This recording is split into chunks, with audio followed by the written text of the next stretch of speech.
Hey everyone, it's Orange. Welcome to another guild battle. Today we're fighting Elegy and my chair's making noises. So we have 8 swords left. I think we can do this. I'm going to try to win as many as I can, so I'm going to start with battles that I'm pretty sure I can win. I don't really feel like taking any risks right now because I want to win the war.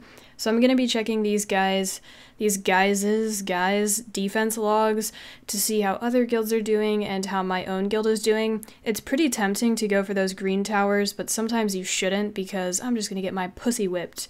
Did that make any sense? Yeah, so checking the logs here to see what's going on.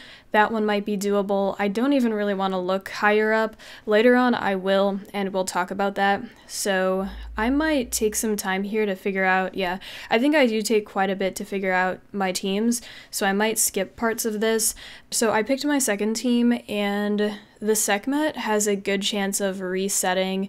Like, the second team looks so easy, right? But then it kind of doesn't, because things could go wrong if violent procs happen, if they outspeed me, if the rune quality is better than mine. You know, of course, outspeeding is a factor that, or an indicator that maybe he has better runes than me. Things could go wrong if she resets Theo, if the enemy Theo moves and stuff. Oh, here we go. So, let's go ahead and check out what's going on. From the logs, I was pretty confident that I should do okay against this, but I was still shaking in my boots because we gotta win this war, you know? So I'm gonna copper Anavel there. I was thinking maybe she won't have, or maybe she'll have a lot of defense and she'll be like a trap Anavel, but Anavel is pretty stat hungry and she wants other stuff too, like attack to do damage. So I guess defense is probably lower priority on her than I thought, but again, she could be a trap Anavel, so that one wasn't. I kind of risked it, but I don't even know who builds trap Anavels. So yeah, I coppered her right there, and then I bulldozered the dude, the Okeanos, because he has a lot of stuns, and he has the reset thing, mainly just the stuns and the dots I was a bit worried about. So I got rid of him so he doesn't CC me at all, and so I can continue the damage train here, and then I finish up Velajuel. So that one was really safe for Copper Bulldozer, as you saw that whole thing pan out. Sekhmet resets Ritesh. I'm going to go ahead and get immunity. Sekhmet, I think's on Despair, so she's not going to violent proc.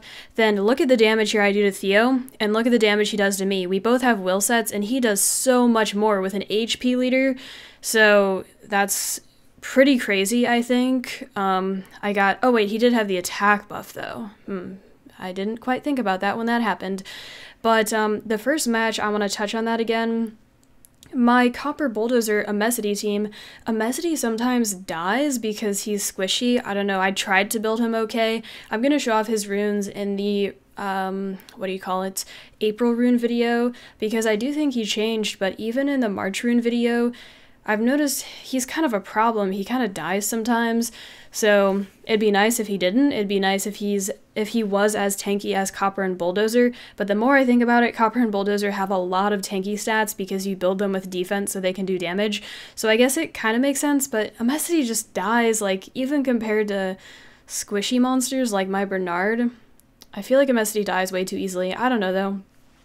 So yeah, once the threat on this team is eliminated, I'm going to win pretty much no matter what.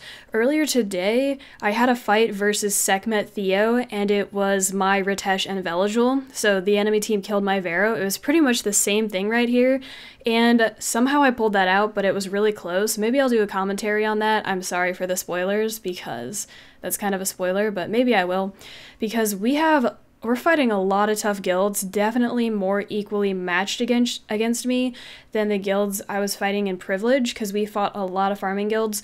So this past free rune removal, last weekend, I moved a lot of my good runes to my Guild Wars monsters, so I runed up my AO and AD first. That's like my -- priority, to make sure I have that all sorted out and that I'm doing okay.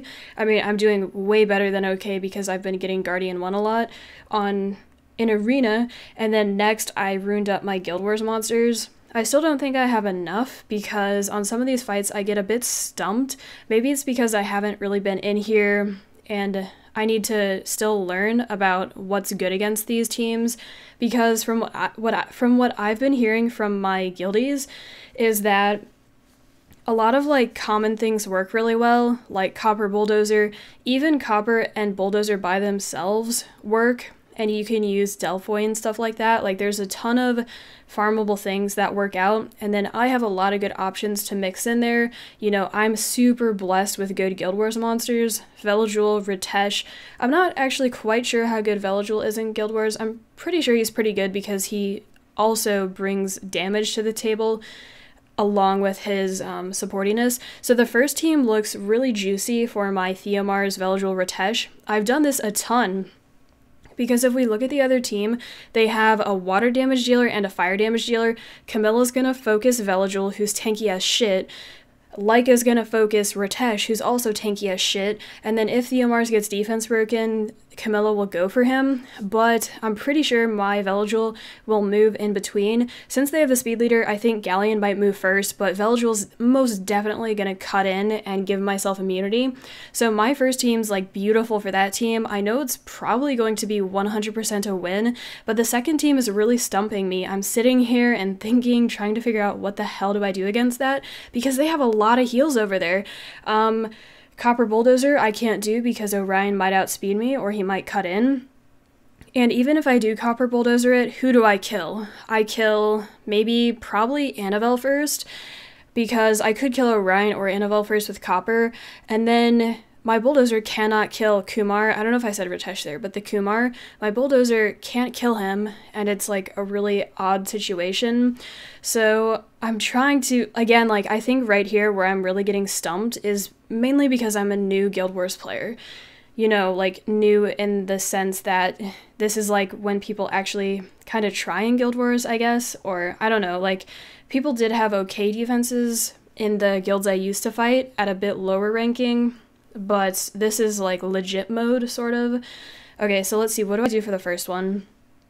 I guess I'm going to try to Copper Bulldozer it, and we'll see. I'm going to do a lot of learning from all these fights, as we can kind of see. So I kill the Galleon. What I'm thinking is I should get rid of Laika fairly early. Like, I foresee this whole situation going down. I don't want to hit the Laika because he's gonna stun me. So I've also noticed I play a lot safer in these fights and do the proper skills.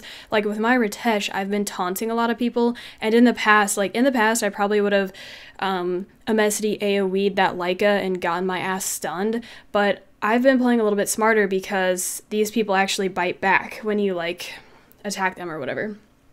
I tried to make some sort of analogy there. So I got rid of the Laika fairly quickly. I was thinking Copper should have survived there, and then I was hoping that everything could have survived and that this whole situation would have gone down, where I just need a bit of time to kill the Camilla, and she's pretty much powering through my Bulldozer, so I most likely will not do this again. I think it's just, you know, I gotta lose these and see what's happening to learn my lesson. I really have to readjust the dials to see what goes on in these tougher fights compared to the people I was fighting just 3 weeks ago or whatever. It's quite different. Okay, so then for this team, it's a pretty even matchup, I think. I haven't totally analyzed both teams here, but I think it's pretty even. You know, Orion can really fuck things up with his buff removal, and on the first turn, thankfully, he did not use his third skill. I talked about this in one of my previous videos, but most people suggest that you should not max his second skill if you don't have to. You know, if you get lucky and it, you know, I mean, you would have to get unlucky to max his second skill because, there's 4 points in the second skill, and there's only 2 points in the third skill. So most of the time, if people are maxing out their Orions, they should get the third skill fully skilled before the second skill gets fully skilled. So I can't remember what he did there. I don't think he defense broke.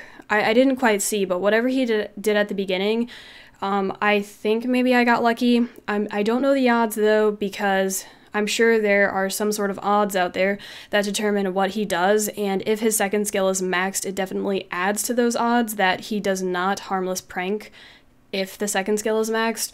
But again, like, this person might have gotten unlucky because the odds might have been higher that he harmless pranks, even though, like, it's confusing. I hope you're understanding the math.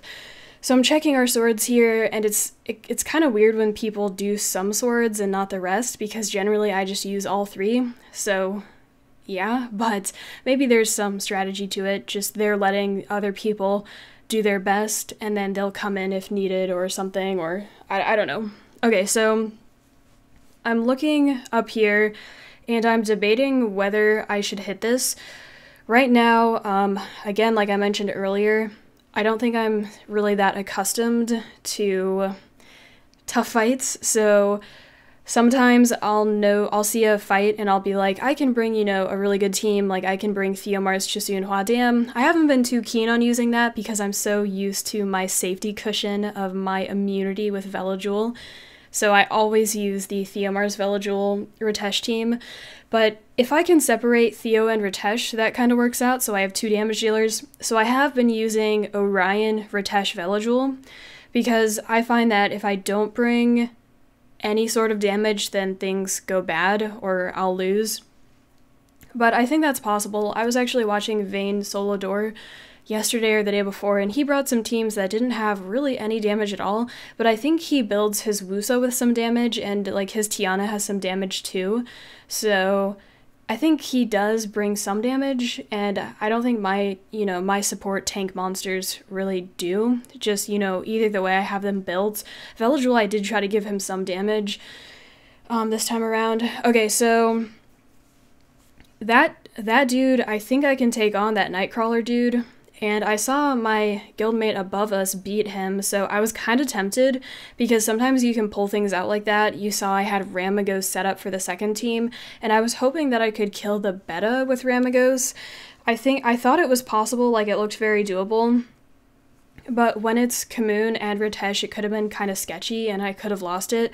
So he was Guardian 3, and that's the reason why I decided to skip him. I just thought, I'm probably not really a match for him, and I don't really think it would have worked out that well. So the guild battle war thing is very close, as you guys can see. I think if I get a win, we win. So I'm just gonna play it safe, I'm not gonna fight that Nightcrawler guy, even though I thought I could. And I probably could have if my rune quality was better. I'm not really sure, like I haven't seen the Ritesh Kamoon comp too much, because my Ramagos has been doing pretty shit. Like last week he did pretty bad, or not like the best, and I lost to Shredded Puzzles defense with my Ramagos, and I think it's because I'm fighting super tanky teams with Ramagos, and he just cannot clean shot whatever I fight. I even looked at builds for Ramagos, and I don't think I can make a build with enough HP, so I'm still kind of concerned about that, and I'll have to figure it out, but I'm gonna go with this one. And against this team, at this point, against all the guilds we're fighting, everyone's gonna have will, so I knew that this team would have will, or there was a very extremely high chance. So I was hoping that I could squall the Orion right there, because Orions are generally squishy, and then just pray to God that Theomars doesn't kill my Lagmaron, which he did. Also, I'm proccing my butt off right there, and I procced a lot earlier too. In this whole battle, I procced a lot. The first battle, I got some nice procs to make the battle really safe, and if I didn't proc, it could have gotten a little bit messy. It was the Sekhmet one. This one, the procs were not needed though. I'm pretty sure I would have been 100% safe even if I didn't proc, but they just, made things like 100% certain that I would win this fight. But this fight, I don't think I needed them. Okay, so I was talking about something a second ago, but I just forgot. So, shoot, what was it? Yeah, maybe I just can't, maybe Ramagos, isn't a thing anymore, because everyone just brings super tanks, like Ritesh and Kamoon and stuff. I'm not quite sure, though. So, from that fight right there, I learned that I cannot squall Orions anymore, so I'm pretty much going to stop that behavior altogether. I used to do that a little while ago, and then just kind of pray. So I was taking a pretty big risk on that first fight, but I was hoping maybe my rune quality was better than this guy's, but he is Conqueror 3, which is right where I am, so maybe I shouldn't have thought that. But yeah, so that was that. And then also there was one other thing that I learned. I already went over it earlier, but there's a lot of adjusting I have to do. So in my arena commentary videos, I've talked about this, but sometimes you just have to adjust your strategy based on what's happening around you, and eventually you have to learn what is possible and what is not, and then just kind of, go along with the odds, or something like that. If you boil down a situation and there's a 90% chance that you win and a 10% chance that you lose, you have to bet on those odds because they're good. So that was that for the Elegy Guild War battle thing. As always, if you guys have any suggestions, feel free to let me know, and I will continue to improve, and my guildmates have been really helpful. I was asking them some questions about some defenses earlier, and they're really knowledgeable, so yeah, I'm excited, and this is really fun. Guild Wars are fun, and they are a challenge, which I find interesting and good and fun. So I hope you guys enjoyed this. I will catch you guys later.